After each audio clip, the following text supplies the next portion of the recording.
Welcome to another In Wheel Time podcast.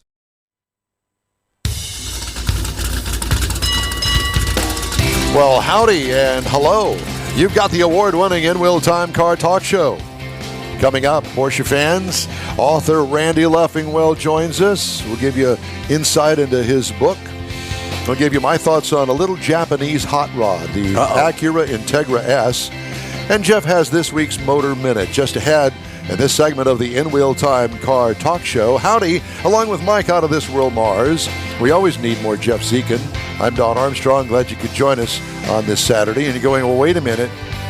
Wait, it's 10. What happened to 8? Well, we slept in. We've moved the show a little bit, and we shortened the show a little bit. So with lots of changes, and we hope that you'll enjoy our new formatted show. But you know what? You don't go changing. To try to please me. There's a song in that, I think believe. so. Yeah. Anyway, so we've changed it up just a bit. We've it's going to be a quick moving show. It's different already. Is it? Yeah. Well, it's the way I'm combing my hair this morning. I think so. You know, I carry a comb. That was because of the rain. I just can't part with it. Yeah, you can't. Well, your part's just a little bit bigger than mine, that's all. Easy, Mike. All right. I like that one. Did you? The guy's name is Randy Leffingwell, and he is joining us right now from SoCal. Oh. He's the author of a book called Against All the Others, Porsche's Racing History. And Randy, good morning to you, and thanks so much for joining us. Good morning, guys. It's good to be here. Thanks for having me on. You bet. So I assume that this is just the first chapter of many that you've got in store for us all. Am I right? Oh, yes. This is a multi-volume. One of my friends described it. I should sell it with big chains and issue it only to super yacht owners as their boat anchor. Well, we've got a whole format of music for you called yacht rock. So it goes all hand in hand. Yeah, there's that. Sign me up. Okay, you got it. So Randy, obviously you're a Porsche file, and the boys said, "Oh, Porsche," and I'm thinking, no, I think it's Porsche. How do you pronounce it? Well, Ferry Porsche, when I met him, said Porsche. Porsche. Oh, Porsche. Yeah, it's Austrian, and that's how they pronounce that final E. It's sort of like a little bit of a sachet. It's a Porsche. Porsche. So do you tell all your friends you're driving a Porsche?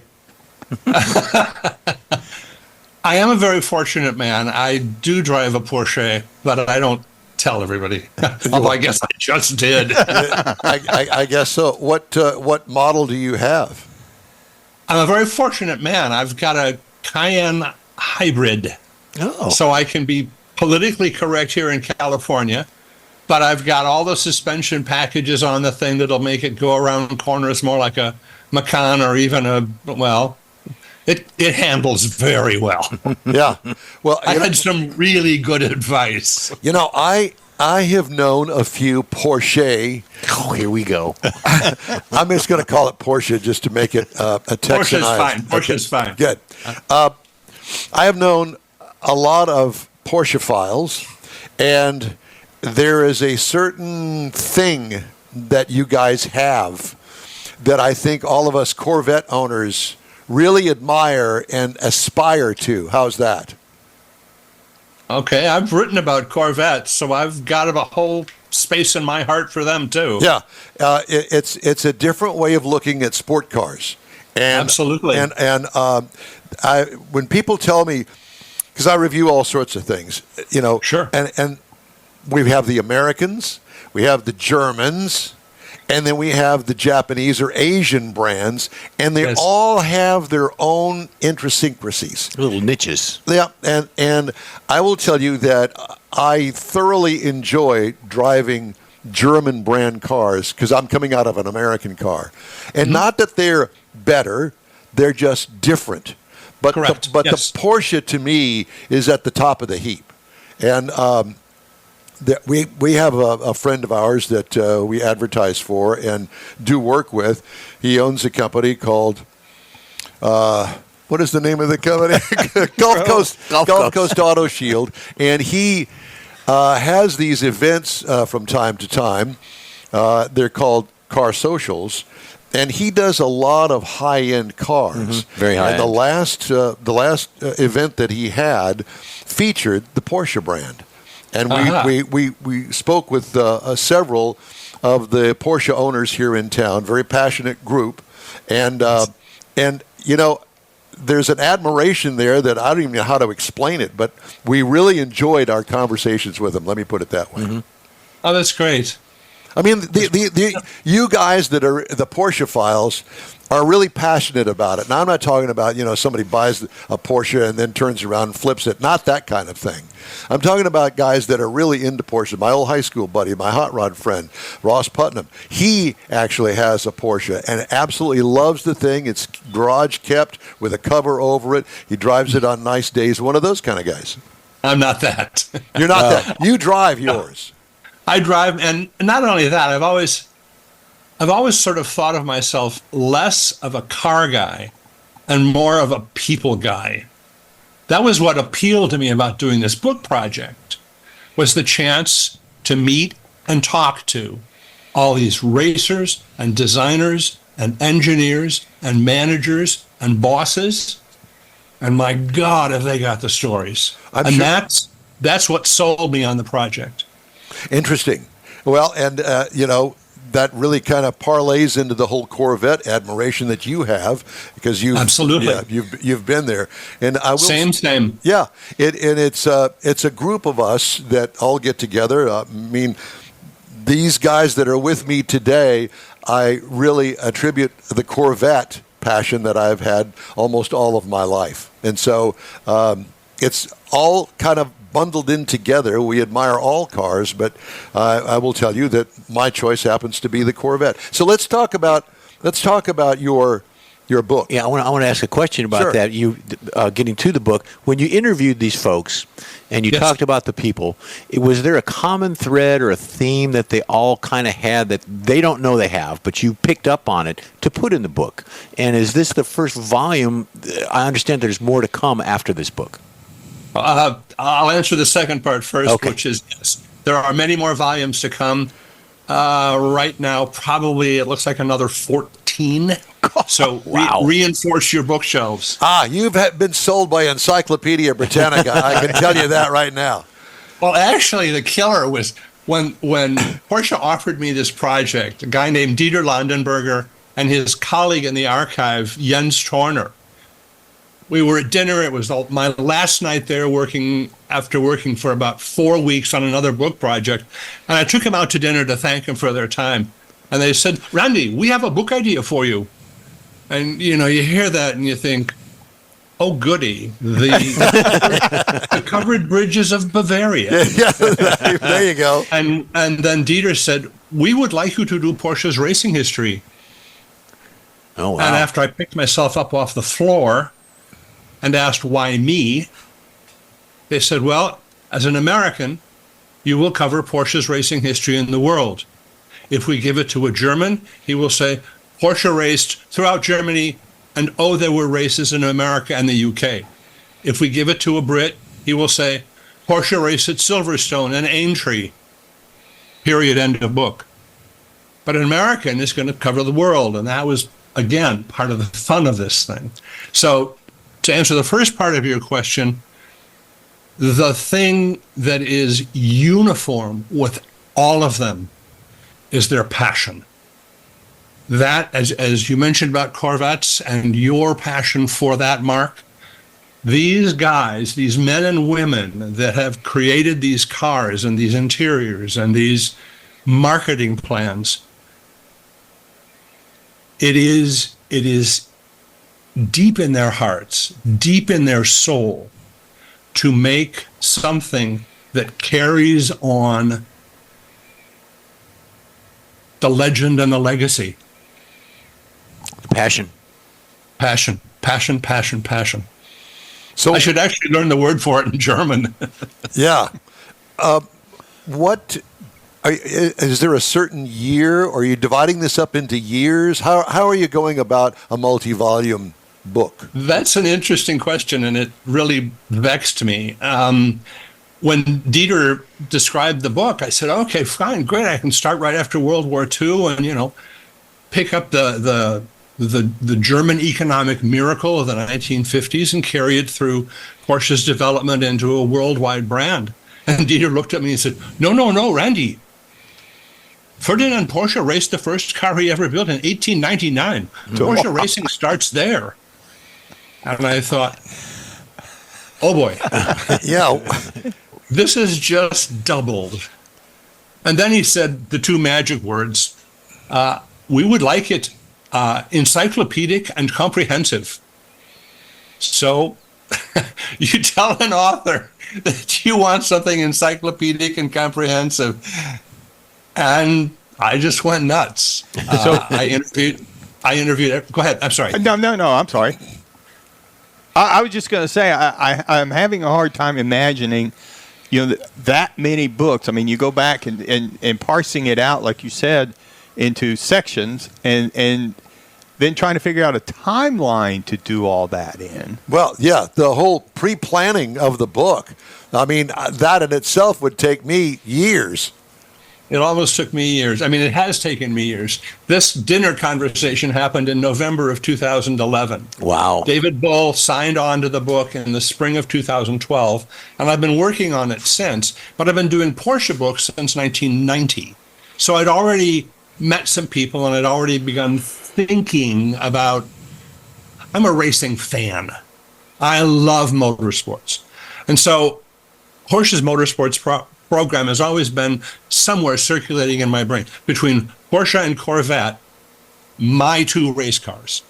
So when this thing came up and Dieter said, no, 1899, well, so you start at 1899 and you go to the present.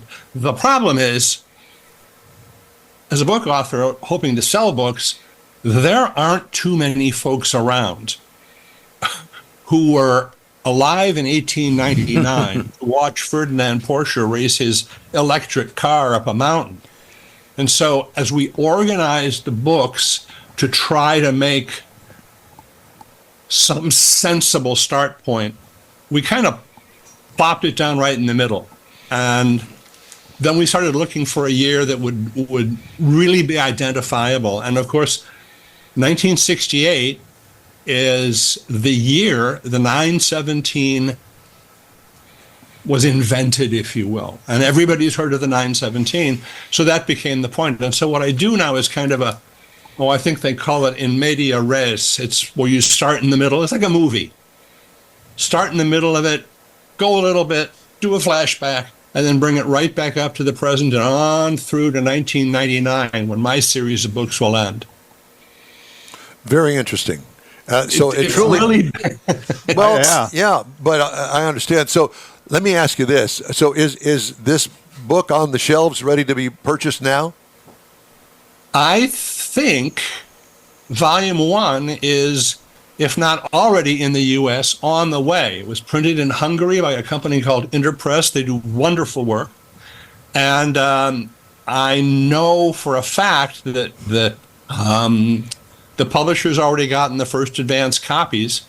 We are launching this book at an event called Porsche Works Reunion, which takes place during the Monterey Pebble Beach Auto Week in about 3 weeks in Monterey, California. And I think that's the first real availability for customers. I imagine you can pre-order it on, what is it, www.bullpublishing.com or Amazon. Probably Amazon. Yeah, I know that Jeff Anderson, who's the general manager, has been talking about ways to distribute the book. So, well, I'll tell you that I know that every Porsche fan is watching or is downloading a podcast of this interview with you right now. I hope so. Yeah. Well, we hope so for your sake as well. Thank you. Yeah. How many pages is it? The first volume? The first volume is 432 pages, about 260 photographs, maps, technical drawings, some really, really, really cool notes from some of the managers and some of the drivers about how they take certain turns, where the refueling stops are. When Dieter and Jens offered me this project, they basically threw open the doors to the archive and said, go, look, research, do. Wow. How do you do that? I assume that you did that in Germany. Are you fluent in German? Getting there. You're getting there. Because I would assume that those early books mainly were German. Oh, almost, no. 99% of everything is German. Yeah. But Google Translate is my best friend. There you go. Gotten really good keystroking in That's German. how we got the Porsche. The Porsche. Yeah, that's how the Porsche. Exactly. Well, it sounds like an intriguing book, and Jeff Heitzman offered a suggestion. Leidenschaft is passion. One of our listeners online sent that in. Yes. Thank you, Jeff Heitzman. I can't imagine how he would know that. But at any rate, it's great talking with you. Randy Leffingwell. The book is called Against All the Others, Porsche's Racing History, Volume 1. And I know that, hey, even though we're still at the very end of July, we ain't got that many months to go before Christmas gets here. What a great Christmas gift for those Porsche files. Please, think of me at Christmas. Not to give it to me, but to give it to your friend. There you go. Well, Randy, it's great talking to you. Thanks again for your time this morning. I know it's early out there on the left coast. It's 8:16 out there. I'll get up early for you guys anytime. Well, we appreciate that. It. Be sure and check back in with us. Let us know what else you got cooking. I'll do that. Thanks. All right. Thank you. Great. Hey, you can catch the In-Wheel Time Car Talk Show 24/7 through the iHeartRadio app. Just look for In-Wheel Time Car Talk. We also video stream our live 2-hour weekly show on Facebook, YouTube, and InWheelTime.com. And podcasts are available from your favorite podcast provider. The In-Wheel Time Car Talk Show will continue right after this quick break. Pro-Am Auto Accessories has been serving Houston's auto enthusiasts since 1984, providing world-class products for sports cars, European sedans, and American muscle. Pro-Am is known as the place to go to find exclusive and hard-to-find parts and accessories. Pro-Am is one of the very first distributors in the USA for brands such as Recaro, Redline, Momo, Corbo, and Simpson. Located in the heart of Houston's premier retail and service corridor, the Galleria area, Pro-Am's walk-in storefront includes an 8,000-square-foot warehouse, showroom, and installation bays. Pro-Am not only sells parts and accessories, but also offers installation and service. Pro-Am is now reaching a worldwide audience through Pro-Am.com, taking its local reputation to the rest of the world. At Pro-Am Auto, you'll be dealing with a small group of professionals who truly want to help you with your automotive needs. If you don't see what you're looking for on the website, call and Pro-Am will lend you a hand. Pro-Am Auto, 6125 Richmond at Green Ridge in Houston's Galleria area. Call them at 713-781-7755. Want to feel good about something special you did for someone special? In-Wheel Time and the original Lupi Tortilla group of Tex-Mex restaurants have joined together to help a very worthy cause, God's Garage, a Christian-based 501c3 charity. We know there are lots of places and organizations out there where you can donate a car, truck, or SUV, but we're asking you, our car enthusiast family, to consider donating to God's Garage. Visit godsgarage.org and learn about its mission, the women that have been helped, how each one is screened, and about their Restore You program. A car donation is an easy way to make a difference in the lives of others. God's Garage needs good operating vehicles, but will take all types in working and non-working condition. Make your heart and soul feel good by donating your gently used vehicle and help support single mothers, widows, and wives of deployed military at godsgarage.org. Welcome back to the In-Wheel Time Car Talk Show. If you're just joining us, it's our new 2-hour format instead of 3, and we're getting to sleep in a little bit longer. Mr. Mars mentioned this to me. We talked about it a couple of weeks ago and thinking, why are we making this poor guy get up at 3:30 in the morning to drive an hour and a half over here and then do all of this work and get all these guests? And he's going, it's killing me. I said, well, let's not kill you yet. We've got other ways to do that. Exactly. So that's why we kind of cut back on the hours. Yep. Good stuff. And and we're hoping that you like it as well. Yeah, and it aligns with some of the other things we do, like the Houston Auto Show and Keels and It Wheels. does. And that's not to say that we won't do another 3-hour show, because we will if we've got something special lined up for you, but we're going to start it at 10. Most public events start at 10 o'clock on a Saturday morning, Right. so it just makes more sense to kind of align it with We're all of about that. the public. We are. Oh, yeah. Now, when Stan announces another Tailpipes and Tacos and he wants to start at 8 o'clock in the morning, okay. We're on it. We're on it. You We'll be betcha. there. In fact, I talked to Chase yesterday. Yeah. And they're looking at their calendar of the racing and doing still the hurricane kind of messed things up a little bit. Yep. But, they're still thinking about looking at something in the fall, so we're trying to coordinate some dates. Good. Yeah. Fall's good. I'll tell you what, that last Tailpipes and Tacos was a hit. Oh, it was a blast. It was Yeah. fun. All right, time now here on the In-Wheel Time Car Talk Show for Jeff's Motor And Minute. Mike's leading me into it with the fall. Everybody, school is about to start. In fact, there's some places that school has started. So I want to bring this to your attention. As summer ends, you got school zones.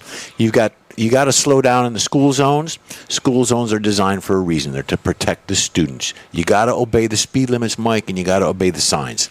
You got to eliminate your distractions, because it's very, very important. You don't want to be part of a tragedy in a school zone. Watch for the school buses. When that little red flag comes out, you stop. You don't try to pass a school bus. So all of this is important for coming into the fall season. You've got August and September, and I know school starts here in a couple of weeks in Houston. Be mindful of the folks and the little ones that drive their little bikes to school. They have the crosswalk right away as well.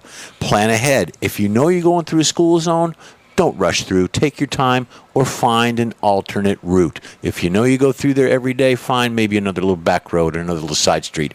But it's going to be all over. Be careful. The fines are very, very hefty.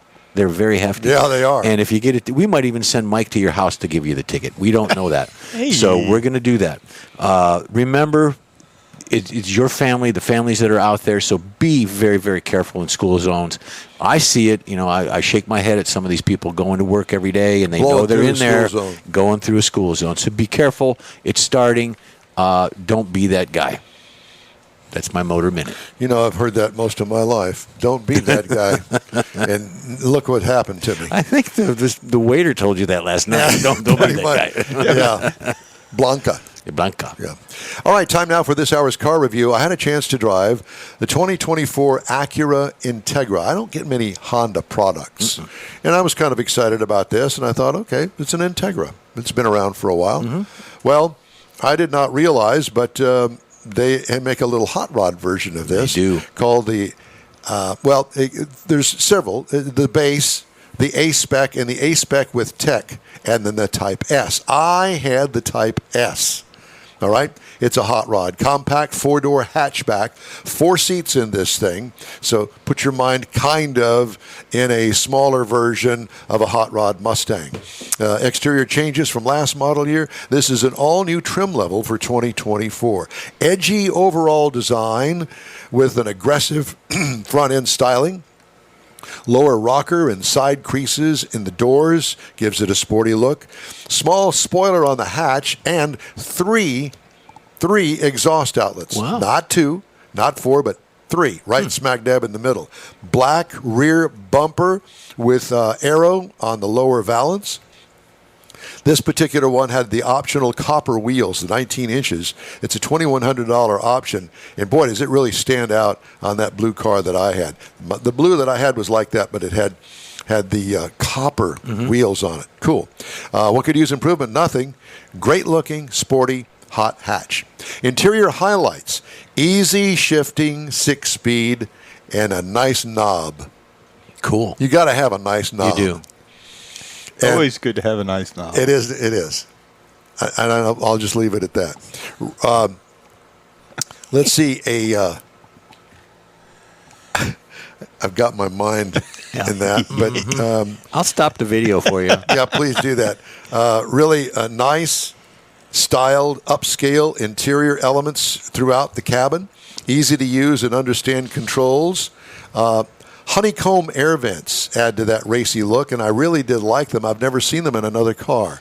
The air vents and the dashboard, they're honeycombed.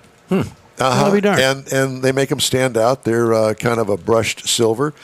Cargo trunk room, 24.3 cubic feet. So the storage area back there behind the back seat kills it. And you fold down the back seat and makes it really big. What I liked about it, lots of storage cubbies throughout the cabin. I did like that folding second rear seat. It's got a 9-inch infotainment screen, but it kind of fits the smallish interior because it is. It's a small car. 2-liter turbocharged 4-cylinder with, drum roll please, 320 horsepower. Whoa. 320. Torque, 310 pound-feet of torque. That's why I kind of did the comparison with the Mustang, because the Mustang is about like their 4-cylinder, about 300 horsepower, which is a lot. The advantage that this has is that it's fairly lightweight because it's a much smaller car. There can't be much weight to it. Right. 6-speed manual transmission, and that was the smoothest shifting transmission I have had in a long, long time. 21 miles per gallon city is what it's rated. 28 miles on the highway for a combined of 24. I got 25.7 miles per gallon over 356 miles. What I liked about it, the balance of power, performance, and comfort. Nothing could use improvement. I think that this is a hit. Now, the base price, the base trim price is $52,995. It's not cheap. Prices tested, $55,971. Now, if you just want to get into an Acura Integra, $31,800 will get you going. Now, as far as comparisons are concerned, let's talk about the Honda Civic Type R. That's its cousin. It starts at $44,795. The Audi A3 starts at $40,975. The BMW 2 Series Grand Coupe, $49,295. Uh-oh. And I had to throw in the Golf R, the VW Golf R, $45,665. And that is my review of the 2024 Acura Integra A-Spec with Tech Type S. You know, when you had it, I didn't get in that one. I was not, didn't go for a ride in it with you or anything, or didn't get in it, but the car is nice. I like it. The exterior was very sporty. Agreed. Hey, if you'd like to get in touch with us, shoot us an email. The address is info@inwheeltime.com. More of the In Wheel Time Car Talk Show continues right after this quick break. The original group of Lupe Tortilla restaurants will have you telling your family and friends just what the original recipe means when it comes to the best fajitas in Southeast Texas. Founder Stan Holt invites you to visit the first Lupe Tortilla near I-10 and Highway 6. Here is the original house that inspired the design of all the rest and the original charm that helped make Lupe Tortilla the go-to destination for Houston Tex-Mex. Nothing can compete with the original lime pepper marinade that everyone will agree makes Lupe Tortilla award-winning beef fajitas the best anywhere. Lupe Tortilla Katie's another location that gives you the same quality and service Houstonians have come to expect at Lupe's. It's located on 99 the Grand Parkway at Kingsland Boulevard in Katy. Find yourself in Aggieland? Head to the Lupe Tortilla in College Station. Located just around the corner from Kyle Field, it's a great place to enjoy those famous frozen margaritas before or after the game. Going to Louisiana? The Lupe Tortilla in Beaumont is on I-10, so you can't miss it. The original group of Lupe Tortilla restaurants has the best Tex-Mex anywhere, and you're invited anytime. Your car is a direct reflection of you, so don't be satisfied with color fade or a dingy, dull appearance. Get rid of those terrible automated car wash scratches. Gulf Coast Auto Shield is your Save the Paint company. John Gray and his team of detailing experts can help your cars finish without a full repaint. Searching for the real experts in window tint or windshield protection? Gulf Coast Auto Shield. Dash cams, radar detectors? Gulf Coast Auto Shield. Got a new car? Get that thing protected as soon as you take delivery. If you don't know which of the multitude of protection products to go with, John Gray will give you an honest opinion and won't sell you something you don't need or can't afford. John will help you understand the many options and pricing right on the spot. He's your guy to have your ride looking its best and protected too. See the state-of-the-art shop yourself. Free tours anytime. Gulf Coast Auto Shield is easy to get to, located just south of the Southwest Freeway on the Sam Houston Parkway. Gulf Coast Auto Shield, full-service luxury car care today, and online at gcautoshield.com. That's it for this podcast episode of the In Wheel Time Car Show. I'm Don Armstrong, inviting you to join us for our live show every Saturday morning on Facebook, YouTube, Twitch, and our InWheelTime.com website. Podcasts are available on Apple Podcasts, Spotify, Stitcher, iHeart Podcast, Podcast Addict, TuneIn, Pandora, and Amazon Music. Keep listening, and we'll see you soon.